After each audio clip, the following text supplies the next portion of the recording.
Bonjour Aïcha, Bonjour Nafissa, ça va bien? ça va bien toi? Oui, alhamdoulilah. Donc je suis contente de te recevoir pour une vidéo. Donc aujourd'hui, est-ce que tu veux nous dire de quoi on parle? Aujourd'hui, on va parler de l'importance des parents.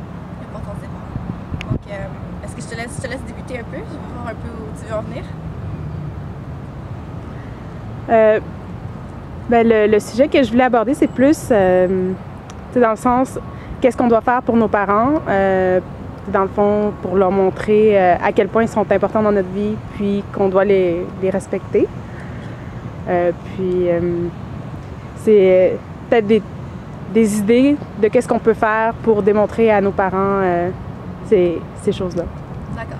Donc par exemple, est-ce que je peux parler du fait que toi tu t'es converti, machallah, donc tu voudrais dire, tu sais, par exemple, tes parents, toi, sont pas musulmans. Non. Donc, oui, c'est important, tu vois, de prendre soin d'eux et de leur montrer notre bon comportement pour, oui, faire en sorte qu'ils soient plus poussés ou plus, tu vois, plus attirés vers ce qu'est l'islam. Dans ton cas à toi. Et dans mon cas à moi, par exemple, ce serait plutôt juste de leur montrer que l'éducation qu'ils m'ont donnée, c'était, tu vois, ça a valu le coût et la peine Pour les remercier, de tout ce qu'ils ont fait pour toi. Oui, parce que même, religieusement, les parents, c'est quelque chose de très, très important. Mm-hmm. Tu vois, on dit que même le fait de dire juste ouf à ses parents, tu vois, parfois, il y a des enfants qui se font dire, je sais pas, ils demandent à leurs parents, est-ce que je peux aller là-bas, ou encore, est-ce que je peux inviter telle personne, et les parents disent non. Mm-hmm. Alors là, la personne va dire, faire une face méchante, ou encore juste dire, ça, ce soupir-là, c'est considéré un très grand péché. Tu vois? Alors que dire des gens qui élèvent leur voix sur leurs parents, ou encore, il y en a même qui vont jusqu'à frapper leurs parents, tu savais? Non, je savais pas ça, mais... Oui, c'est le cas. Mais en tout cas, moi, j'ai vu des gens parfois crier après leurs parents, et les parents se recroquevillaient, si tu veux, et ils devenaient tellement piteux et misérables devant leurs enfants, et ils s'excusaient. Tu peux croire ça? Oui, c'est la génération des enfants rois. Exactement. Mais ça, c'est quelque chose de très, si tu veux, grave et qui mérite le châtiment. Tu vois? Et souvent, le problème aussi, c'est que ces gens-là, ils réalisent pas l'importance des parents au point même où si tu veux que ta vie tourne rond, tu sais, si tu veux pouvoir avoir, Inch'Allah, un bon mari, une bonne femme, des enfants qui vont t'écouter, tu vois, avoir une subsistance, avoir tout ça, il faut, oui, que tu prennes soin de tes parents. Il y a des gens plus tard, donc j'avais un cours et le chef il nous racontait que parfois il y a des gens qui ont des problèmes dans leur vie. Rien va. Tu vois, la business va pas, la femme ça va pas non plus, les enfants et tout ça. Et là il venait voir le chef, par exemple, et je sais pas qu'est-ce que j'ai, je sais pas ce que je fais. Et là le chef il disait comment est-ce que tu traites tes parents? Comment t'es avec tes parents, tu vois? Et là ces gens-là ils se réalisaient que avec leurs parents, si tu veux, il n'y a même pas de relation ni rien pour eux. Ils prennent pas soin de leurs parents. Oui.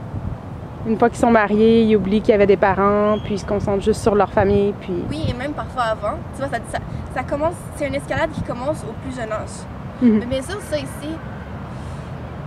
Disons que je vais rappeler aux parents que c'est aussi à vous de faire tu vas te faire le travail. Dans le sens que quand les enfants sont petits, faut pas que tu le laisses avoir tout ce qu'il veut. Faut pas que tu élèves ton enfant et lui rendes le cœur dur. Parce que c'est quoi que ça fait le cœur dur? C'est ça un peu. Parce que la personne qui est pas bien envers ses parents, c'est parce que son cœur, à quelque part, il y a un... Et c'est aussi les mauvaises fréquentations. Ou c'est encore, je sais pas moi, trop de virtuel, ils mangent beaucoup trop, plus qu'il faut, de faire comme ça. Tu vois? L'emphase est plus mis sur la dunya que sur la relation enfant-parent. Puis établir cette relation-là, c'est ce qu'il y a de plus important pour la continuité dans les générations futures, puis les petits-enfants, etc. Ouais. Juste une dernière chose, ma mère, elle me dit souvent, vraiment, elle dit, petits-enfants, petits problèmes, grands-enfants, grands problèmes. Et ça, c'est vrai. Tu sais, quand l'enfant est petit, c'est quoi tes problèmes? Je sais pas, moi, ton enfant a mis de la peinture non, fais pas ça. Oui, tu vois, exactement. Finis ton assiette. Exactement. Mais quand l'enfant grandit, tout d'un coup, c'est, il sort, il veut revenir à 10h, 11h, minuit. Tu vas avoir, il se tient avec des gens parfois, des fréquentations que toi, tu approuves pas. Puis, tu sais, à un certain stade, il y en a qui vont plus vouloir t'écouter. Parce que tout d'un coup, l'ami, c'est comme s'il était devenu plus important que le parent. Tu sais, l'ami est cool, supposément le parent comprend rien. Ça, il y a beaucoup de gens qui croient ça.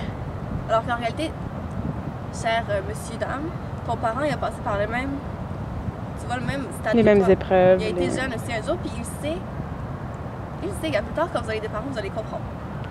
Donc, C'est toujours ce que nos parents nous disent. ouais. Quand tu vas avoir des enfants, Tu feras ce que tu vas, veux, tu vas comprendre qu'est-ce que je veux dire. Puis, Ouais, c'est vrai. C'est vrai.